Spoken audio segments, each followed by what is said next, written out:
Baik, kita mulai saja. Assalamualaikum warahmatullahi wabarakatuh.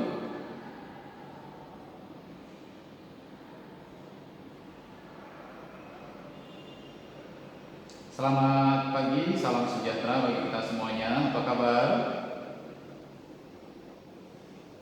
Alhamdulillah baik ya.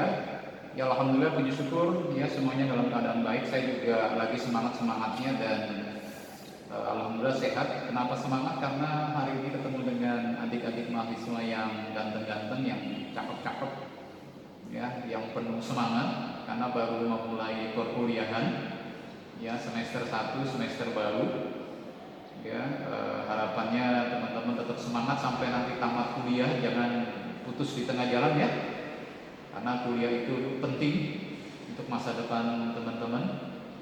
Jadi harapannya Anda bisa mengikuti perkuliahan dengan baik di setiap semesternya ya. Hari ini adalah hari pertama untuk pertemuan di perkuliahan saya. Kira-kira tahu hari ini perkuliahan apa mata kuliahnya? Anti korupsi. Ya, lebih tepatnya adalah pendidikan anti korupsi. Ya, tetapi hari ini saya tidak akan full membahas tentang korupsinya. Karena di pertemuan pertama itu kita masih perkenalan, kemudian membahas kontrak perkuliahan, kemudian membahas tentang tata tertib. Ya mungkin bolehlah kita singgung sedikit, nanti kita diskusi apa itu korupsi ya. Kemudian saya akan lebih banyak nanti membahas tentang lingkungan kampus Universitas Pancabudi. Apa sih visi misi dari Universitas Pancabudi? Kemudian bagaimana aturan-aturannya? Kemudian kampus Pancabudi ini kedepannya mau seperti apa? Ya, karena kita punya impian menjadi universitas kelas dunia nanti. Harapannya itu bisa tercapai di tahun 2033. Ya, nah ini bisa tercapai kalau kita bekerja sama. Ya, seluruh pihak bekerja sama untuk mewujudkan apa yang menjadi impian Pancabudi ke depan. Ya, setuju ya? Masih semangat kan? Oh masih. Coba olahraga jari dulu, olahraga jari. Anda boleh ketik di kolom chat semangat gitu ya. Saya pengen lihat. Yuk. Oke, thank you. Triesa, semangat. Mana yang lain? Oke, Ajrul semangat. Ya, Milati semangat. Wah, luar biasa. Oke, ya orang baru harus semangat nih. Kalau bisa sampai dengan akhir perkuliahan juga semangat. Oke, baik. Ya sudah kelihatan semangatnya. Oke, baik teman-teman. Seperti biasa di perkuliahan yang saya ampu, sebelum kita mulai kita berdoa dulu menurut agama dan kepercayaan kita masing-masing. Doa kita mulai.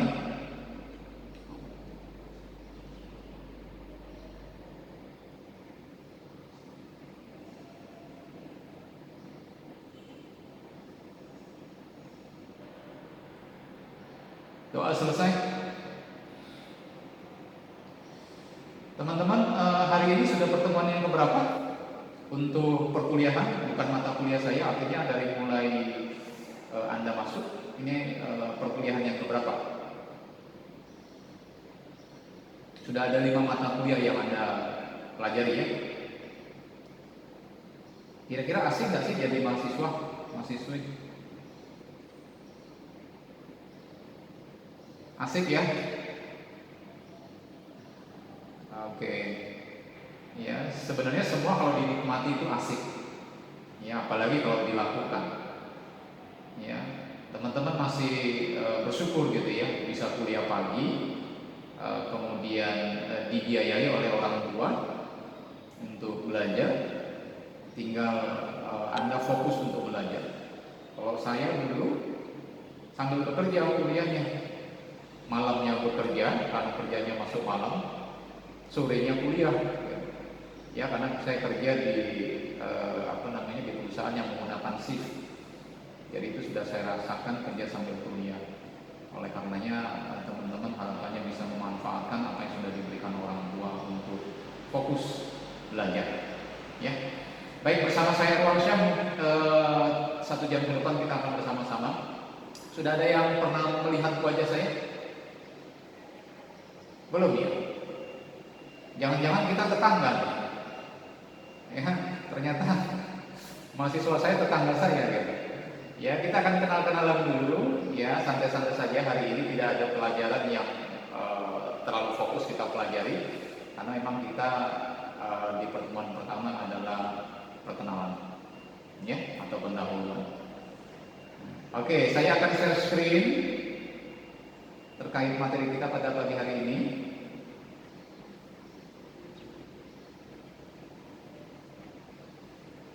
Bisa Anda lihat? Screen-nya bisa dilihat, teman-teman? Bisa ya? Baik. Mata kuliah kita adalah pendidikan anti korupsi. Ya, 2 semester. Ya, apa itu korupsi? Kita akan bahas. Sebenarnya kalau membahas tentang korupsi itu akan dibahas di pertemuan kedua di minggu depan. Ya. Tetapi di akhir sesi ini saya ingin memberikan Anda tugas dengan bahasa sendiri nanti. Ya, kira-kira apa sih itu korupsi gitu. Ya, baru minggu depannya kita akan bahas. Hari ini kita santai-santai untuk perkenalan saja. Baik, teman-teman, ada yang bilang tidak kenal tidak sayang maka tidak cinta. Tidak cinta maka tidak menikah. Baik, saya ingin perkenalkan diri saya. Bisa terlihat? Tertutup nggak namanya ya? Dengan oh tidak ya? Baik, nama saya Erwansyah, biasa dipanggil Erwan. Ya, saya tinggal di Jalan Murni 5, ya, di daerah Jalan Setiabudi, Tanjung Rejo, Medan. Kampung saya di 50 Batubara, Sumatera Utara, melewat tebing tinggi. Mana tahu kita satu kampung, teman-teman. Jangan sungkan untuk menegur saya. Ya, saya di Desa Mangkai Baru. Ya, saya sudah menikah. Istri saya 3.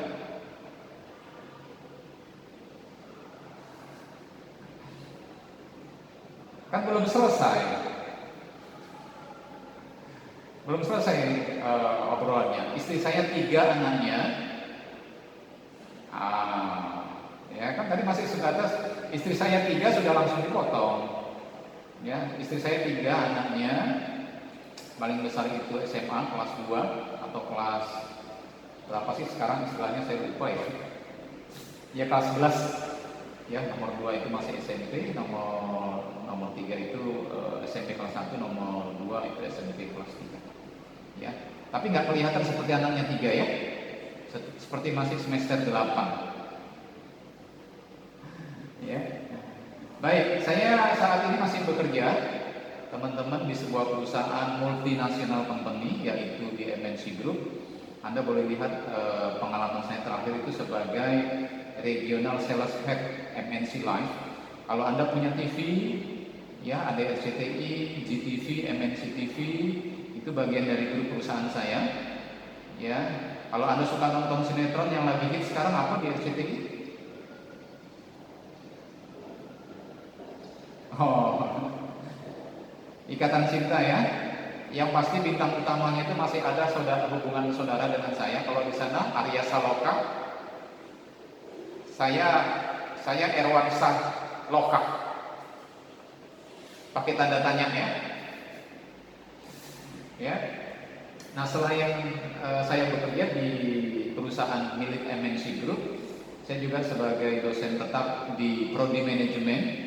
Jadi nanti teman-teman, saat ini kan masih semester 1 ya, belum pembagian jurusan. Nanti kalau misalkan Anda mengambil jurusan manajemen, nanti akan banyak ketemu saya. Ya. Kemudian saya juga memiliki usaha, yaitu usaha bergerak di bidang minuman rempah, minuman tradisional. Itu ada jahe merah, ada kunyit serai, ada temulawak batu sauda, dan beberapa usaha lain. Saya aktif di media sosial, teman-teman boleh kepoin ya. Saya aktif di YouTube tapi bukan YouTuber. Saya aktif di Twitter, saya aktif di IG, saya aktif di LinkedIn, dan saya aktif di Facebook. Insya Allah semuanya yang positif, tidak ada yang negatif di status media sosial saya. Ya. Nomor handphone saya pikir teman-teman sudah tahu semuanya, boleh dicatat nanti, tetapi Anda boleh telepon di jam-jam yang memang sudah ditentukan oleh kampus. Kemudian Anda boleh WA untuk hal-hal yang dianggap penting, misalkan Anda tidak bisa masuk kelas, tetapi saran dari saya Anda koordinasi dulu dengan komtingnya. Ya, saya belum tahu apakah di kelas ini sudah ada komting. Sudah ada? Teman-teman? Komting itu kayak ketua kelas. Sudah ada belum? Nah, kalau bisa ditentukan dari sekarang ya, supaya kita bisa koordinasi. Ya. Kira-kira mau ditunjuk oleh teman-teman atau saya tunjuk? Siapa? Muhammad Rireza.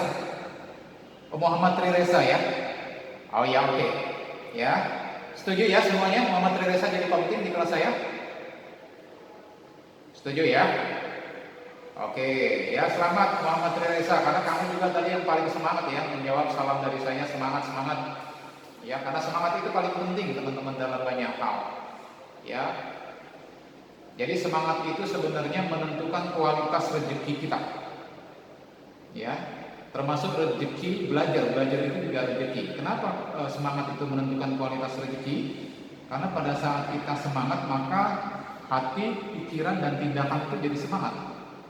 Kalau hati, pikiran, tindakan semangat maka potensi hasilnya akan baik, akan maksimal. Tapi kalau sudah loyo, tindakan juga kita akan loyo. Ya, mana ada yang loyo-loyo hasilnya maksimal? Ya, biasanya hasil sesuai dengan tindakan yang kita lakukan. Oleh karenanya sekali lagi Anda harus tetap semangat belajar tentunya, karena tugas Anda adalah belajar. Baik, itu perkenalan dari saya teman-teman. Ada yang mau ditanyakan sampai di sini?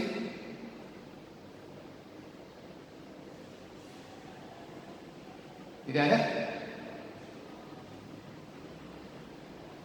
Pas, baik.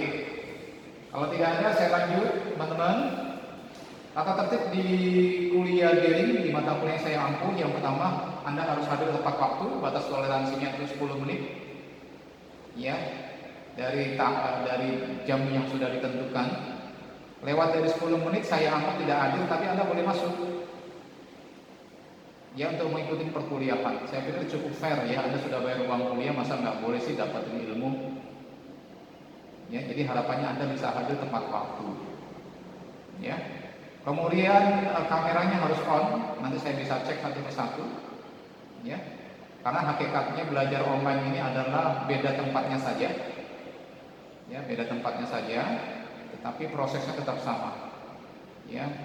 Anda kalau misalkan jadi dosen, jadi guru, kemudian yang dilihat hanya tembok semuanya, itu nggak ada gambarnya, sepertinya nggak hidup.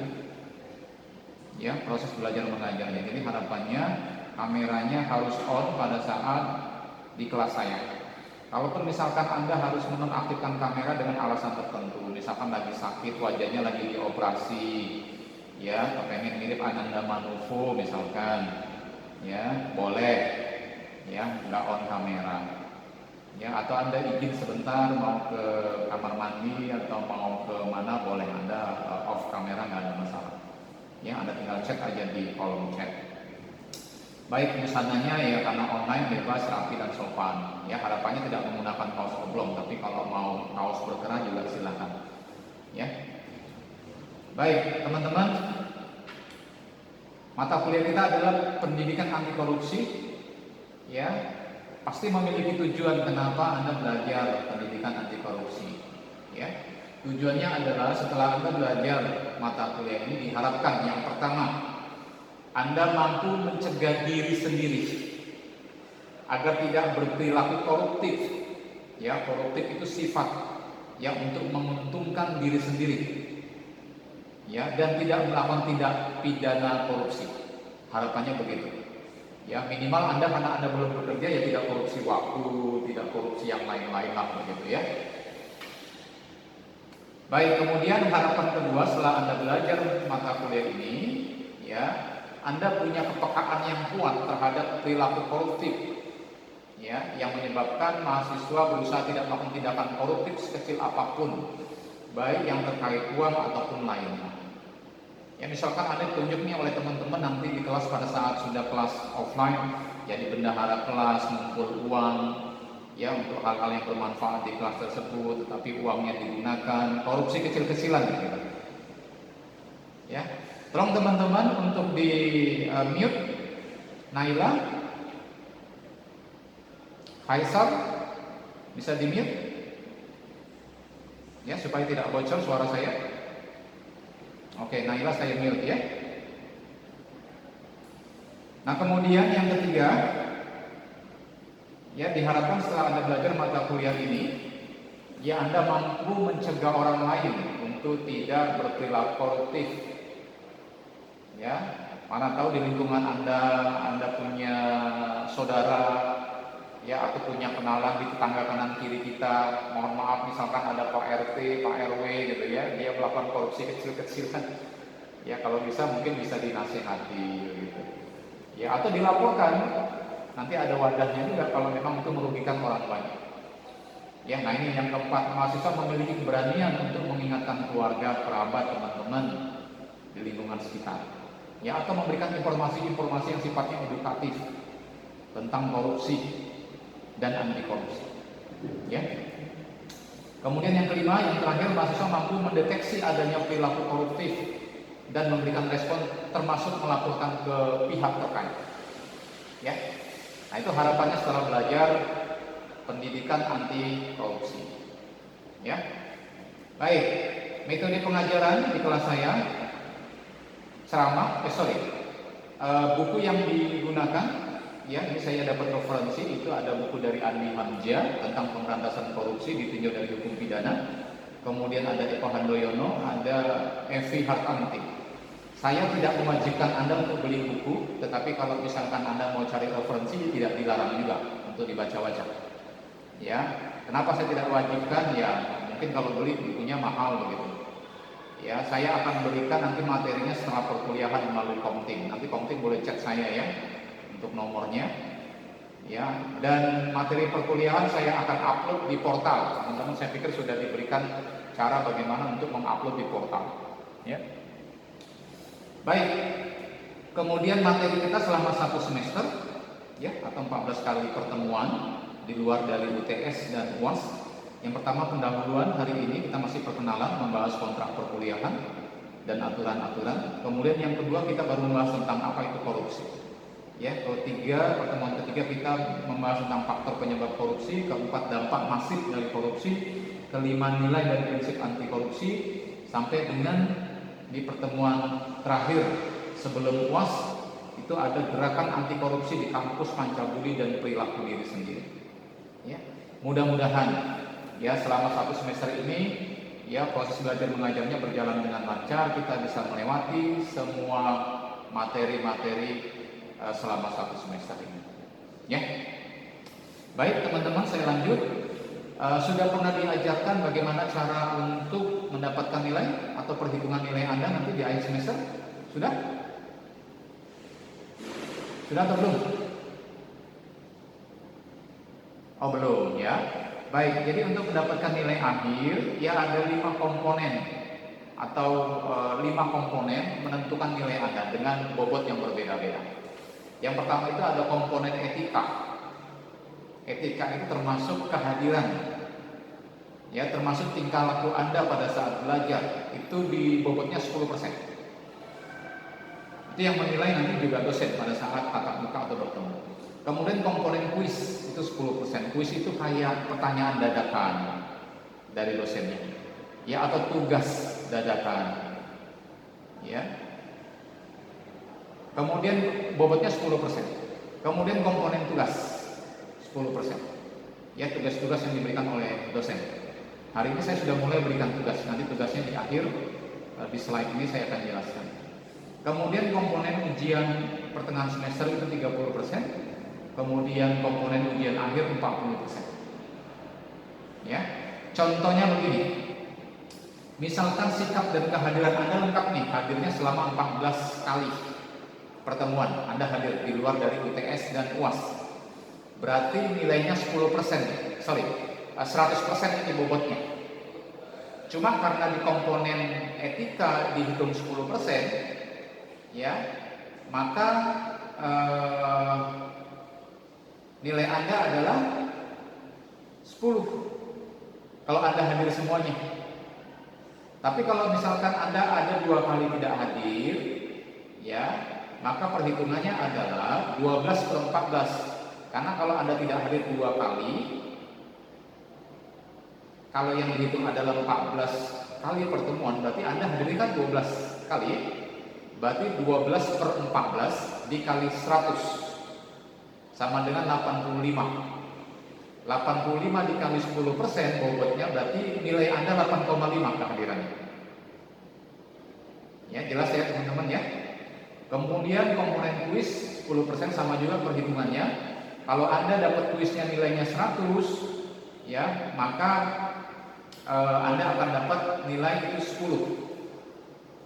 Ya, tapi kalau tugasnya 80, maka 80 kali 10% nilainya 8. Ya, begitu juga komponen tugas, begitu juga komponen akhir semester, ujian tengah semester dan akhir semester. Ya, nanti Anda bisa pelajari, ini akan saya berikan untuk slide-nya nanti. Ada yang kurang jelas Anda boleh tanyakan.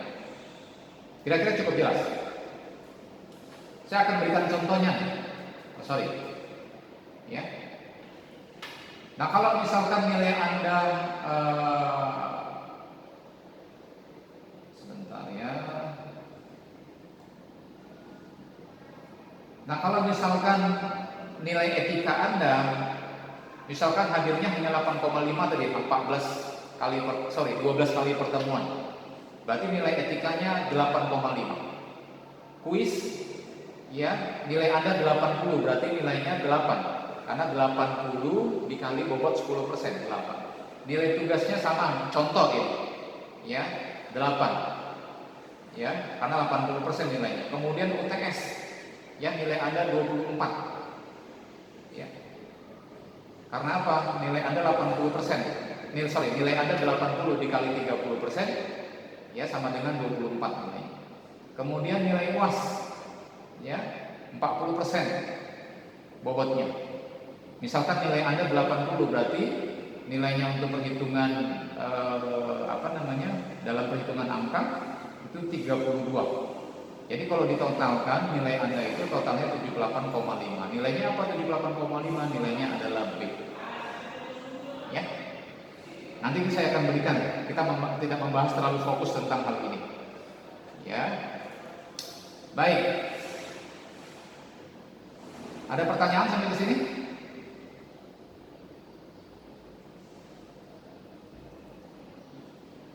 Tidak ada ya? Oke, kalau tidak ada, kita masuk di materi pertama pendahuluan. Di materi pertama pendahuluan saya akan membahas tentang lingkungan kampus dulu. Karena di modul perkuliahan kita memang yang dibahas adalah tentang lingkungan kampus. Ya. Sebelum saya masuk ke pendahuluan, kira-kira saya boleh tanya atau Anda boleh jawab di chat. Mengapa Anda memilih Pancabudi untuk tempat menuntut ilmu? Ya, Anda boleh cek singkat saja. Oh Pak, karena rumahnya dekat dengan saya tinggal di Seskambing, saya tinggal di Ayanda misalkan. Oh Pak, biaya kuliahnya terjangkau, bisa dicicil. Ya. Oh Pak, kampusnya nyaman, religi, misalkan begitu. Oh Pak, orang tua saya dosen di Pancabudi. Ya, boleh jawab singkat di kolom chat, silakan.